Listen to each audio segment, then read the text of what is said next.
You're listening to the Rocking Motherhood Show on Little Rockers Radio, and we're back today chatting with the editor of Mother and Baby magazine, Erin Mayo. Hi, Erin. How are you? I'm very well. How are you? Yeah, I'm really well. I don't think I've spoken to you since last year. How was your Christmas and New Year? It was fantastic. It was very busy. We had a couple of weeks off, which was lovely. So Oh. It was really nice time too, actually. We just sort of hung around and did some things at home, and it was really nice to have that time together. Yeah, it is, isn't it? And how fast does it go? I can't believe we're now into March. But anyway, now there's lots of exciting things. I was looking through the current issue of Mother and Baby the other day. There's lots of things that are happening at the start of this year for you guys. And the entries for the 2017 Mother and Baby Awards are open now as well, aren't they?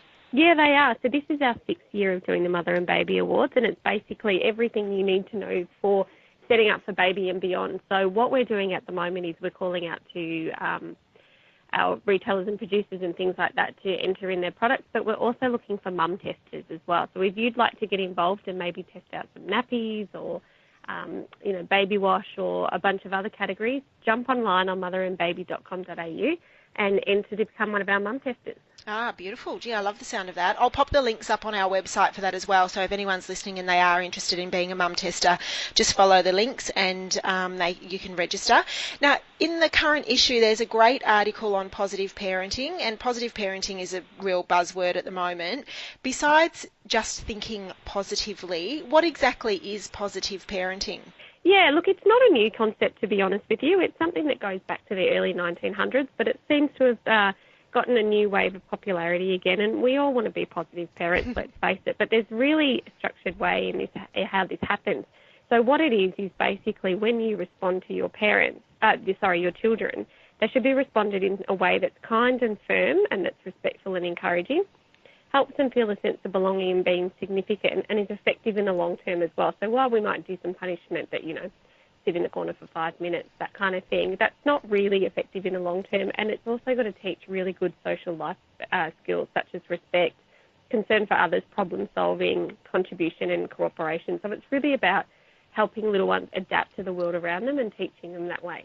And all these things, I always think they sound so beautiful in theory, but how do we be a positive parent, and what are some tips for remaining positive when, you've got a toddler or a 3-year-old or a 4-year-old that's developing their own strong personalities? How do you remain a positive parent when their poop is hitting the fan?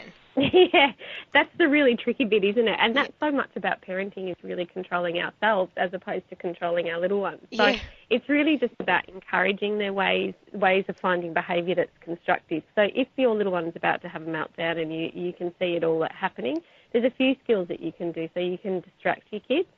So it might be, grabbing out a new book and taking their mind off what's happening that's causing them to have this little meltdown, and putting it into a positive way and how you can, distract them so that the meltdown doesn't happen. I know I've done this on occasion too. I remember my son once stamping his feet, so I stamped my feet and did something funny, and it really shocked him into, well, shock's probably not the right word, but into then, a different mind frame as well. So, and the other thing is talking to your kids about what's going to happen. So much of it is because they don't know what's going on and they're not explained, and they're not part of, I guess in some ways they're part of the family but not part of the family decisions.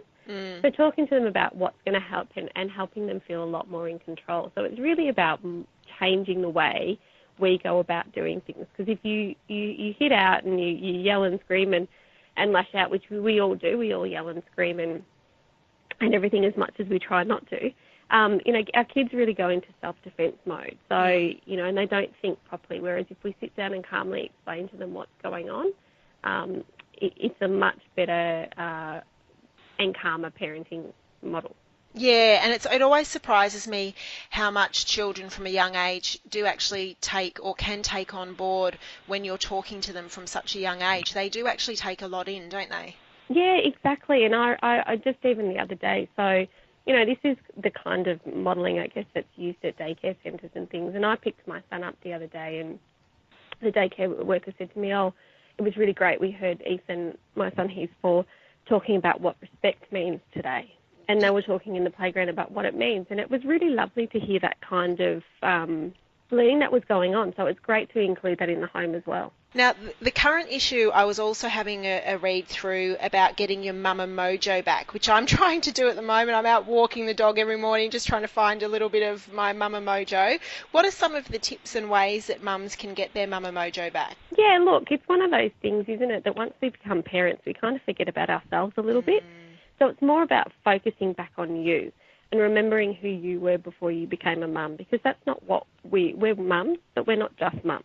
Yep. So it's really about, a couple of steps to get yourself back. So one of the things is, focusing on yourself and maybe doing something that makes you confident. So that might be something like a new hairstyle, a bit of a massage, a bit of a treatment, or even a body scrub in the shower.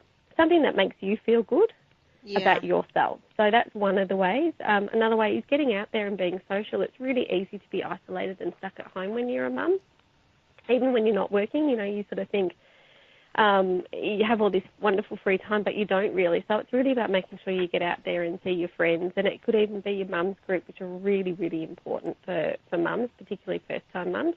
So it's about getting out there because it's really good for your physical and psychological health as well. And a few other things is, eating well, maybe spending 10 minutes to go for a walk. It might even be, you might not be able to go for a walk around the block while your baby's sleeping, but perhaps you can do something at home, maybe some skipping or something. Get some time for some exercise, because obviously that helps the endorphins and makes you feel a lot better and happier and healthier. And then start thinking about returning to work and how that's going to be a difficult situation, and how to make that not a difficult situation. So that could be something like you keeping in touch days at your workplace, maybe starting to think about expressing milk if you're breastfeeding, and starting to think ahead about how it's all going to work for you.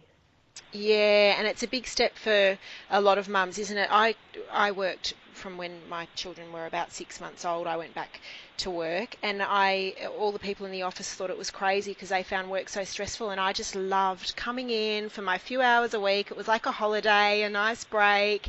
And of course I miss the kids and there's a bit more running around, but you definitely do, I think, manage to find yourself again, especially if that's what's important to you, but you do manage to find yourself again when you have the chance to get out and do those sorts of things. Yeah, definitely. I mean, we often joke in here, we're all mums in our office, and we often joke that sometimes coming into the office is a holiday compared to having the kids at home. Well, it is. But And it's just that thing of, yeah, and you can go to the toilet by yourself, and you can go and make a cup of tea and sit down quietly and drink it at your desk, and all the little things that you don't, when you're home with young children, you just can't do.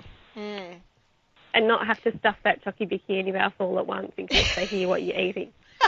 Exactly. That's so true. Now, the current issue of Mother and Baby magazine is on sale now. It's available at newsagents and selected Coles stores as well as online, and all of the links are on our website. There's a whole range of great articles in there for you to sit down and read about while you're having a cup of tea, some information on potty time, an interview with Emily Simons, and a whole range of other bits and pieces. So all the links are on our website. Thanks very much for joining us today, Erin. Thank you very much. That was Erin Mayo, the editor of Mother and Baby magazine on Little Rockers Radio. Thanks for listening.